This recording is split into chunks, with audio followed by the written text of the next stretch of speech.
ചായ ചോദിച്ചപ്പോ സന്തോഷമൊന്നുമില്ല. ചായ കുടിച്ചോന്നാ ഞാൻ ചോദിച്ചത്. സന്തോഷം. ചായ കുടിച്ചൊരു മുത്ത് സന്തോഷിപ്പിക്കാൻ കഴിയും. Have A great day. Thank you.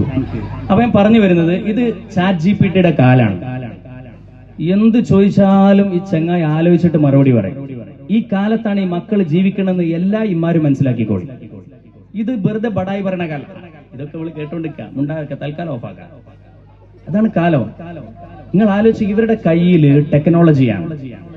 ഇതാണ് ഇപ്പൊ എലോൺ മസ്ക് പറഞ്ഞുകൊണ്ടിരിക്കുന്നത്. അതായത് നിങ്ങൾ ആലോചിക്കും, ഇപ്പൊ ഞാൻ ഈ പറഞ്ഞ സാധനം ഇതേമാതിരി ഒരു മനുഷ്യന്റെ കോലത്തിൽ റോബോട്ട് ഇനി വരാൻ പോവാണ്. ട്രില്യൺ കണക്കിന് റോബോട്ടുകൾ ഇപ്പൊ പ്രിന്റ് ചെയ്തുകൊണ്ടിരിക്കുകയാണ്.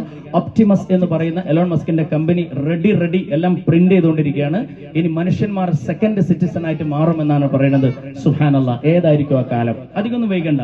ഇനി വരാൻ പോകുന്ന 2035-40 ആകുമ്പോൾ സംഭവിക്കുമെന്നാണ് പറയുന്നത്. ഞാൻ പറഞ്ഞു വരുന്നത്, ഈ കാലഘട്ടത്തിലുള്ള മക്കളെ പറ്റിയാണ് ഇനി നമുക്ക് സംസാരിക്കാനുള്ളത്. മനസ്സിലായല്ലോ?